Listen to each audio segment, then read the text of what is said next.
Hello, so today we're going to talk about painting. So you need to have your collage here. I have a detail of the collage, so just for the demonstration I'm going to use this. And we're going to discuss mixing your paint and then also the application of paint. How to get your paint after you've mixed it to the color that matches from your collage onto the painting. And so for this demonstration, what I've done here is that I did not go to a place that had a cardstock printout. So what I did was I just printed this at home. So I I got this into Photoshop, desaturated it, lightened it, so I can faintly see some of these details that I have here into here, and you may not even be able to see it on the screen here. But it's very subtle. Now I could always go back in and add like pencil marks or something if I need to later on, which I might do if some things are real subtle, and you may need to do that as well. But I wanted to get it light enough so that the dark values wouldn't come through when I mix my color. And so instead of getting it printed on cardstock, what I did was I opted for just inkjet printer at home, just standard copier paper, cut it out, and then glued it on. All right. You need to do this before you start painting. You cannot paint right on top of the copier paper. Just disintegrate the paper. So I've glued it down just the same method did here. Rubber cement, both sides, adhered it. You don't need to see a demonstration of that because I already showed you. Now at this point, I cleaned up all the rubber cement extra, and it's ready to paint. So I'm going to put these to the side for a moment and talk about mixing the color. So you have a color wheel here, and I'm just going to use this as a base for mixing your colors. Now we're going to be using magenta, cyan, and yellow, right? And so you have your three colors here that you should have. I asked you to have, and again, the magenta is not going to match the red, cyan is not going to match the blue, the yellow is pretty much going to match the yellow. So just a little bit about the paint. The paint has these black bars on here, and the black bars are essentially just there to show you the opacity of the pigment here. And as you look at these, you'll see that yellow is less opaque than like the cyan. The red's kind of in between. They even have a thing on the back, a little bar that tells you how opaque this particular color you have is. So in black, you can see it's pretty opaque. It's covering up. Even the white is the white is more opaque than the yellow is. All right, and that's not uncommon. Depending on the minerals and the pigments mixed in with the acrylic binder, you're going to get different variations of opacity. That's why they have this sort of scale on the back. And so by a rule of thumb, light valued colors are going to be more transparent than the darker values. Once you start mixing colors together, so yellow is probably the only one of the primaries that we will use straight out of the tube. To get this blue and to get this red, we're going to have to alter the magenta and the cyan, and I'm going to show you how to do that. But once you start mixing pigments, they become more opaque. Darker values tend to be more opaque than the lighter values, as you see here on the example here. The opacity of your paint will always be thin or more transparent if you add too much water. The more water you add to your paint, the more transparent it becomes and eventually starts looking like watercolor. All right, so I have lots of examples here that I've done previous demonstrations, and I'll mix up some new ones and some swatches. But some of the things that are pretty standard is that I mix a red and I mix a blue. All right, and the reason why I do that is because, as you see here, the magenta doesn't match this blue. Right, so this is probably pure cyan right from the tube here. And then to get to the blue, if I were mixing this blue in the color wheel, then I'm going to have to add some white. Now this is sort of like a big no-no, right? As we talked about in the color lecture, your color wheel are in their pure state. And so by adding white, which is a neutral, you're essentially de-intensifying it. That's true. However, we're talking about a paint pigment that we're trying to match this color. And so we need to add something to it to get there, right? If I wanted to get this blue straight out of the tube, well, some of the minerals that are in this making this titanium white would be introduced here, right, to get this. So we're going to have to do that out from the tube, mixing it together. The other thing is the red. Magenta, I think on here, this is probably straight magenta, and then we're going to mix it with a little bit of yellow to get it to the red that we would see here. Here's an example here of what happens when a paint is thinned with water, right? And so it's pretty translucent. You also see it over here in this one as well, where you see how translucent it is. This is sort of probably this color that was mixed and then straight out onto the board, and then what happens when I dilute it with water and I get sort of this pink wash, and because the pink is coming through. So we're going to mix some, get the red, we'll get the blue, and then I'm going to mix a red, try to get close to the red on my collage and show you how to apply the paint to the surface. And again, one of the things that I've talked about before is how you apply the paint. And so you can actually see some places here where it's smooth here and it's really textured here.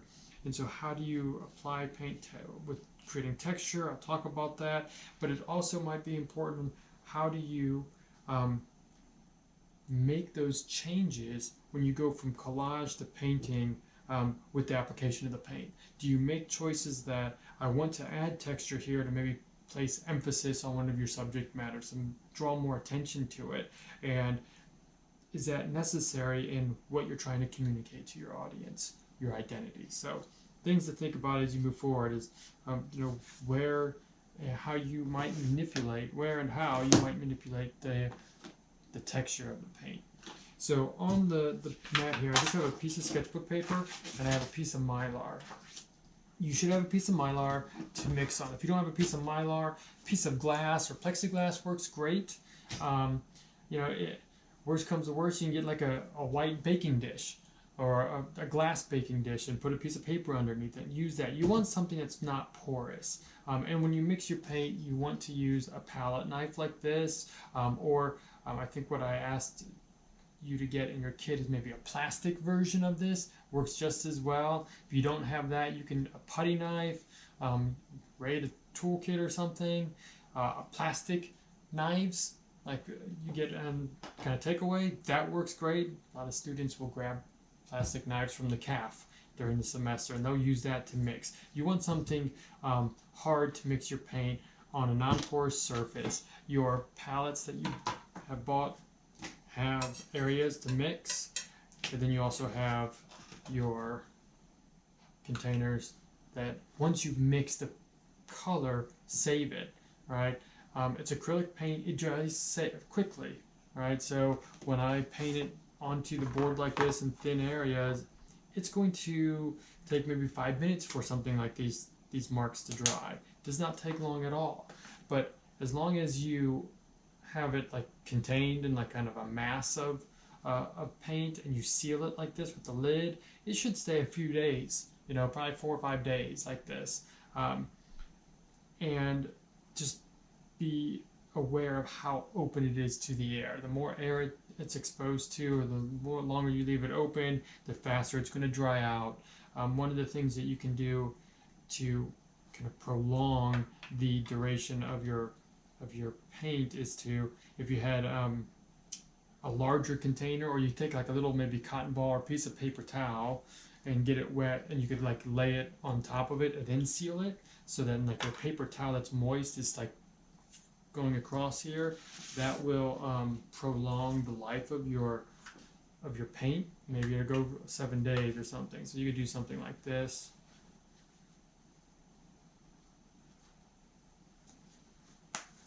All right, if that paper towel is wet, then it will prolong it, and it just keeps moisture in there.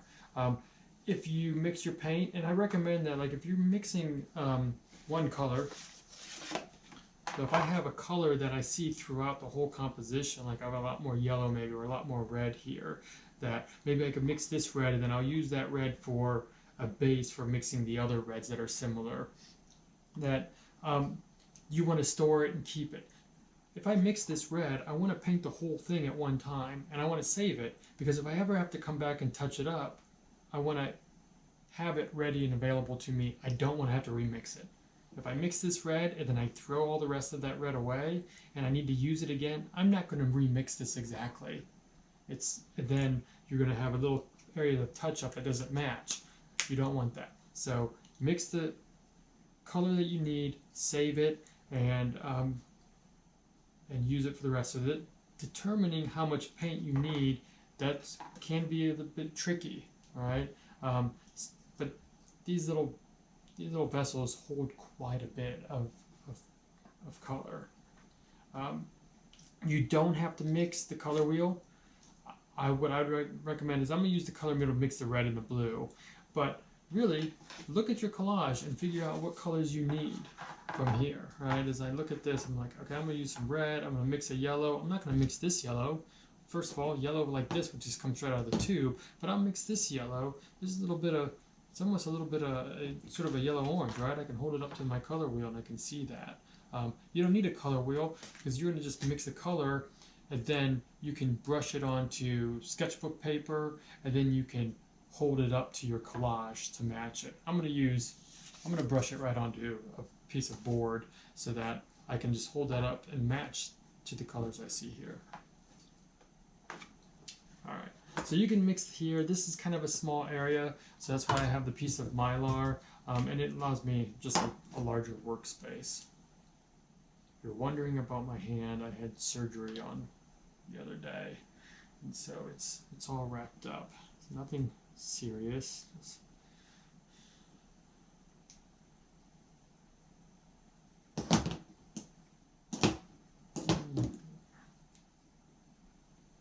I'm not going to use a whole bunch of color here. You will more likely need more than what I'm putting out, depending on what you're mixing. For the demonstration, I don't want to waste too much paint, so I'm not going to get a whole bunch out. Instead, I'm going to make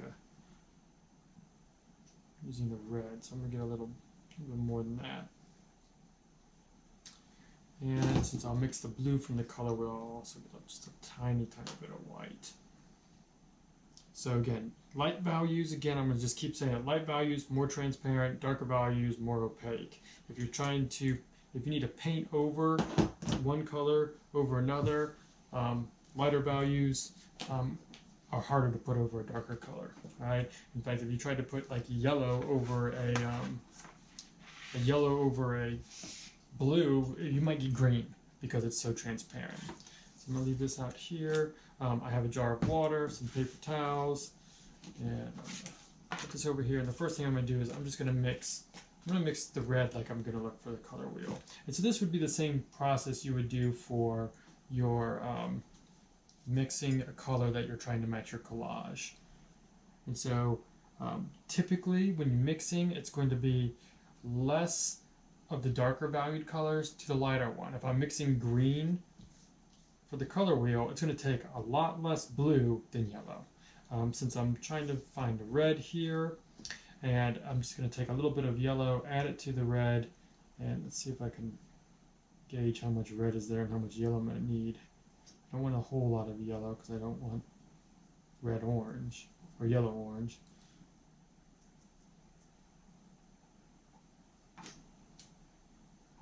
And the reason why we're using a palette knife is because you can see how it starts to marbleize. And the idea here is I just want enough.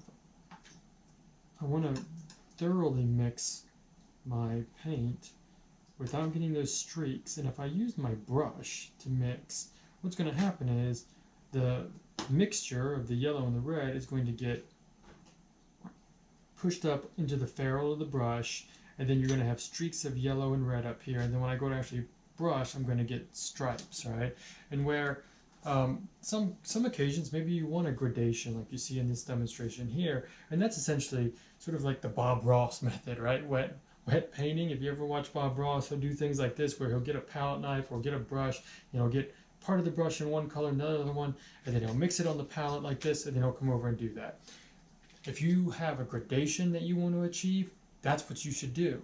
Whatever the two colors are, the gradation, right? So if it's red to yellow, then I'm going to mix the red, get the yellow, and then I'll use a brush and mix it on the palette and then make those brush strokes, right? If you've been in printmaking, like a blend roll, right? It's the same process, but using a brush. And so that's a technique. For some of the examples, there was some gradation ones. Well, this is how I recommended you would do this, right? You could try to mix it on the board, but it's so much easier. Mix on the palette, load up the brush with the colors and that blend that you need, and then there it is, right? All right, so let's see if I match this red. And what I'm going to do is I'm not going to use the brush at all. I have the pigment. It's on my board. It's on the knife here. So I'm just going to put this here and put a slide, nice thin layer. Paint, ink, depending on what you're working, it's going to dry darker, right? So in printmaking, your ink is going to dry darker, and painting, same thing. So I'm just going to hold this up to that and see how close it is. And it's a little bit dark. It's pretty close, but it's a little bit darker, and it's going to dry a little bit darker. So it's going to need just a little bit more yellow. So I'll just get as much of that up into one mass.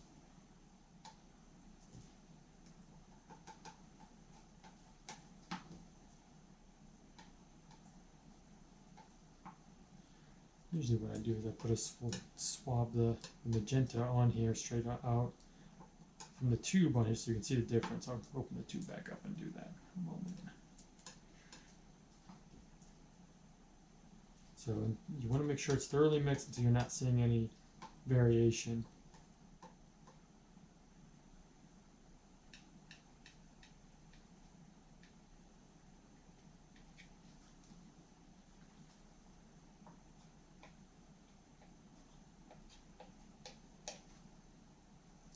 A little bit closer to the edge so it's easy to see against the color wheel.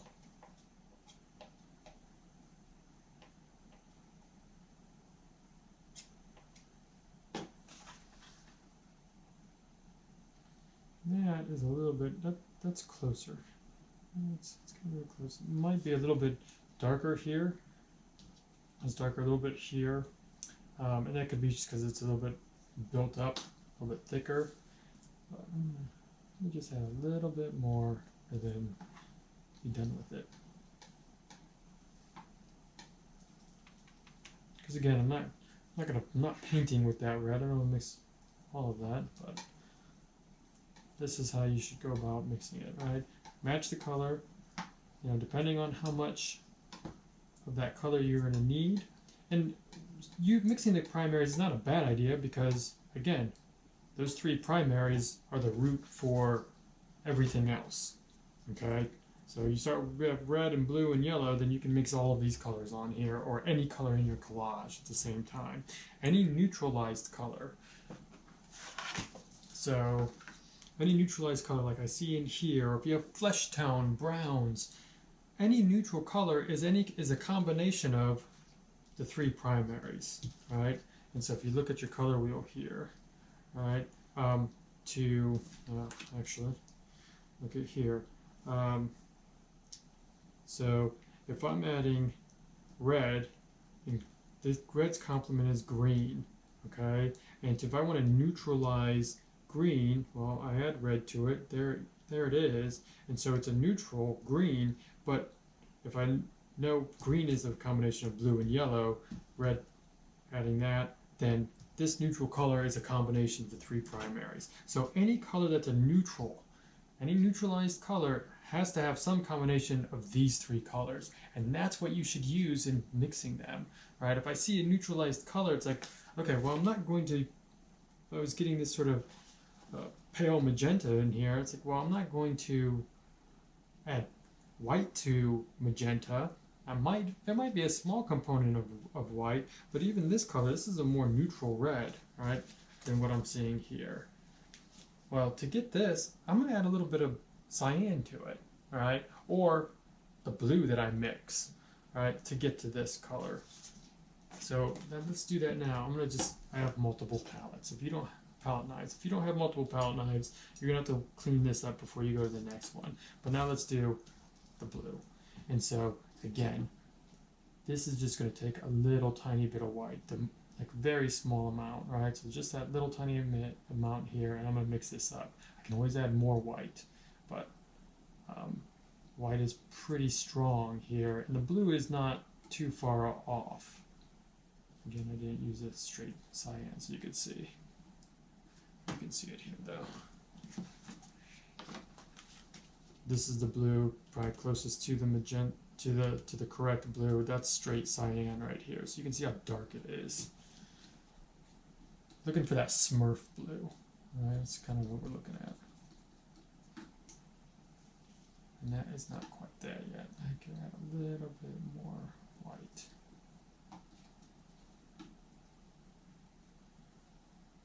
Again, paint's going to dry a little bit darker than what you see on your palette. I suggest the white piece of paper underneath it just so you have a good contrast to see what you're mixing up. The white palette has, it's white for a reason. All right. Let's test this. Another reason why to have scrap board, right? I could do this right on paper. I don't need to use board for this. Just sketchbook paper would work, but I have board, so especially just testing.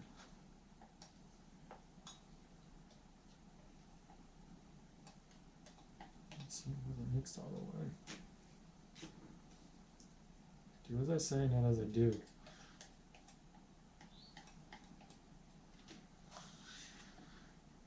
So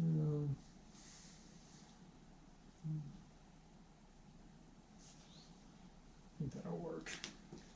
All right, so now I have my blue, my red and blue mixed up, and so now let's match this red.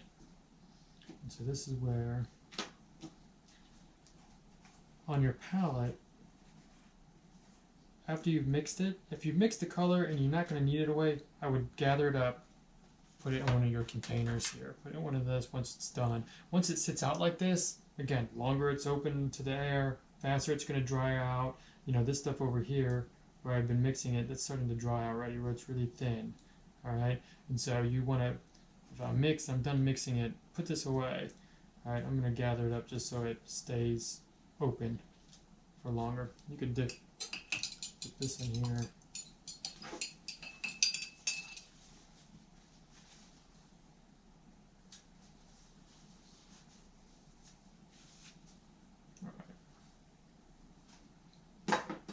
So now what I'm going to do is I'm just going to just a tiny bit of the blue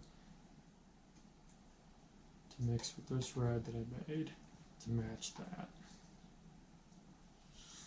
Now if I was doing more of this, I'm just going to match this one, but if I was doing this one, I might stop, pull some of this red out, save it for this one, and then take part of this red, save for this, and then the other part to mix to get this one, right? So I would start with the base, and then I'll split it, and I would mix more of it. A little bit more blue. And so I could do something like this if I was going to do that. All right, I could save that up there. Mix this over here.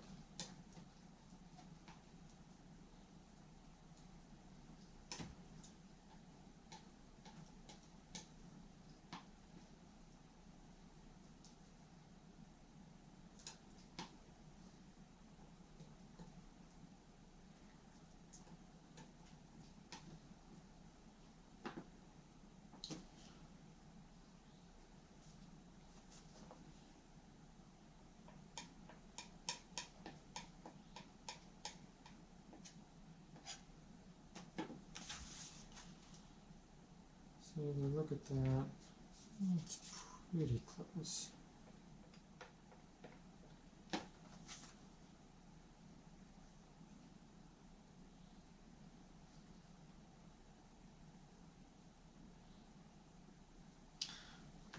just a tad bit more blue.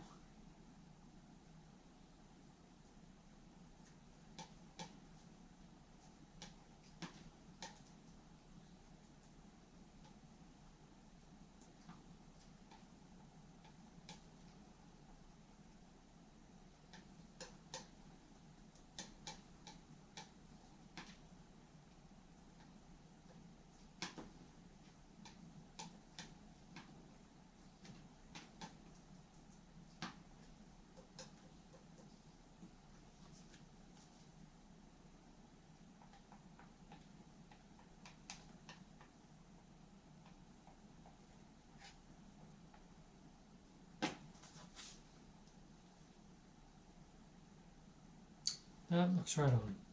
Okay, so now I have the color. I'm ready to paint that. So I'm gonna go grab my collage here. I'm gonna paint all of this, and I'm gonna paint it with this. I put a piece of tape here, this painter's tape, just to create that straight edge. So again, you can utilize your tape for this. When painting, sometimes I do like to maybe just get the tip just to moisten up the bristles just a little bit, but not too much. I don't want it too wet because, again, moisture will make the paint transparent. So I'm just going to load the brush up. I'm going to use a big brush because it's a large area. It's easier for you to see on the screen here. So I don't want it to be too thin because you can see as I paint it too thin, it's going to get transparent in here. So I want to get a nice, just even coat throughout. Now let's get the edge, right? It's going to be just like painting with the ink. Load up the bristles of the brush, right? And if your paint gets you notice your paint's maybe getting a little bit thick from mixing it, what I'll do is put a little bit of moisture there. Another brush, and I might just get it wet as I come back in, and that'll help loosen it up. It also helps give you nice cleaner edges, right? If it's a little bit thinner, looser, right? It does start to dry and thicken. But I'm gonna put the brush down, fan it out, and then move into the edge. And that's how I get nice crisp edges when I'm painting, whether I'm painting a color next to each other or just the shape itself. The other thing that's helping on this one is because it's a piece of paper glued down onto the board, it allows me to kind of give me a raised surface to work with. I just went over a little bit, but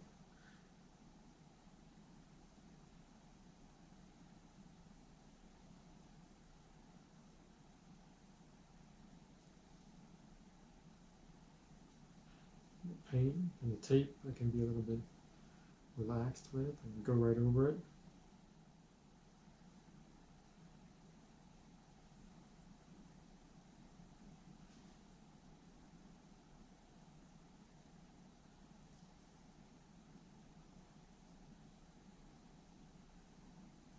So in your designs I mentioned, hey, remember you have to paint this, so that's something to think about. It's like when you're choosing your design elements, you want to keep that in mind, that this is eventually going to be a painting. And I want it as accurate as possible from the collage to here.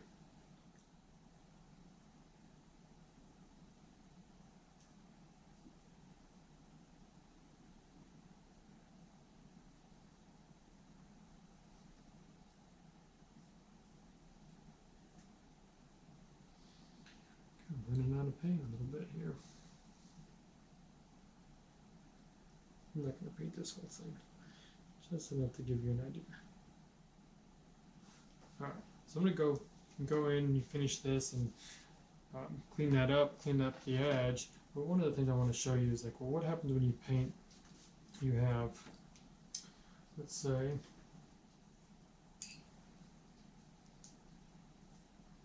one color. I'm just going to take the blue. I'm going to paint a shape of blue. And so if I'm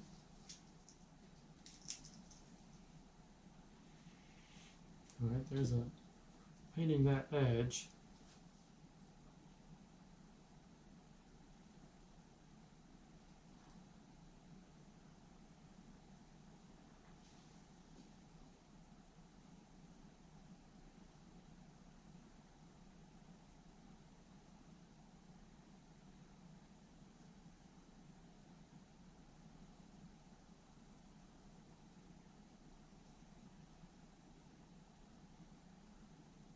brush is a little bit too damp. You can see that's transparency. It's too wet, too much moisture or water. Get some of that out of there. That might be useful if you want sort of like to layer it. You can play with your transparencies of colors as you layer them. But if it's a flat color, too much moisture will do extra work for you, right? Because that means you have to let it dry and then come back over with another layer. All right, so I'm trying to show you how you can get a nice crisp line here right on the board, right? So I have a nice blue line, edge, contour to that. Okay, I'm just gonna rinse that out. It's okay. You don't want to leave your, do not leave your brush in a jar of water, right? It's gonna ruin the bristles. So I'm gonna get some of this color. Might actually, there's enough of it. I'm just gonna go ahead and mix and get some of this other, just so I have more. And I'm gonna go right next to this one, this large brush. Usually a little bit harder to do, but I want to show you how you can get right next to it and not overlapping. Alright, I'm getting right next to it. I'll get a little bit of streaky colors because I mixed the. It's not the ideal brush for.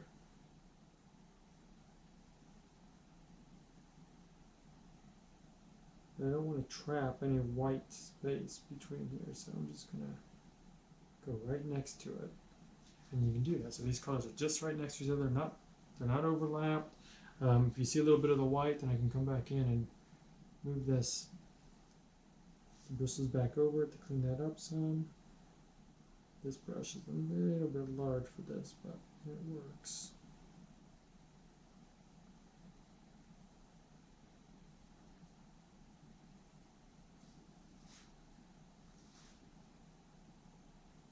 Again, cleaning out your brushes, sink with water, just a little bit of soap in your palm, and just those kind of circular motions.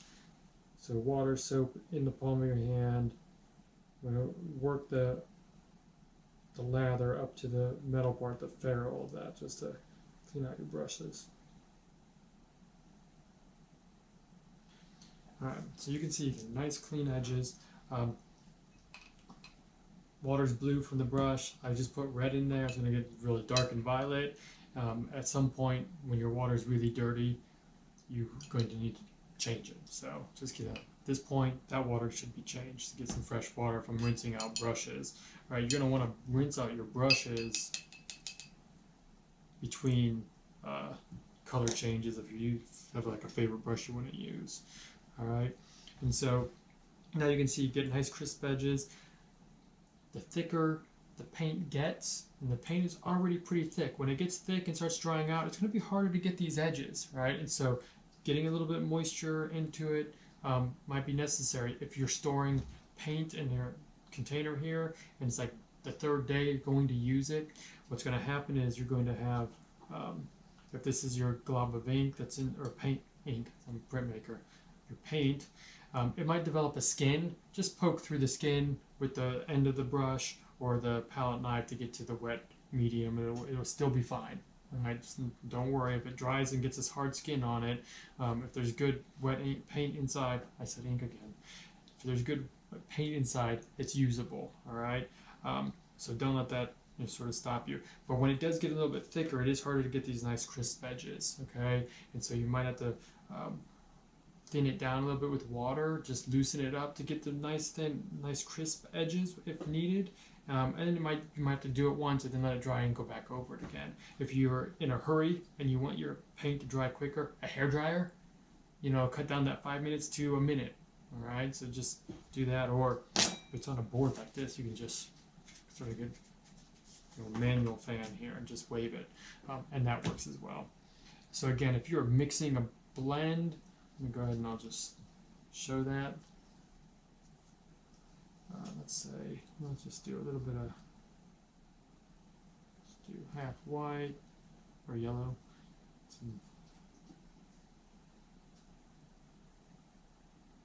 I'm just going to go back and forth a little bit until I get a green, the gradation I want. And I'm going to come back to that, and so I can, this is going to run out pretty quick. You can kind of see you get dry brush marks over here, but then I can come back over here and load this back up.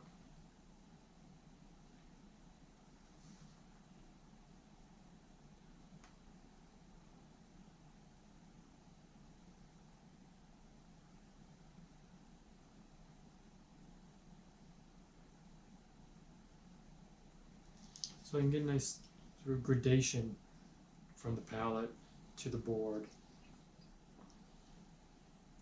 The other thing, one last thing, I've been talking about it, texture.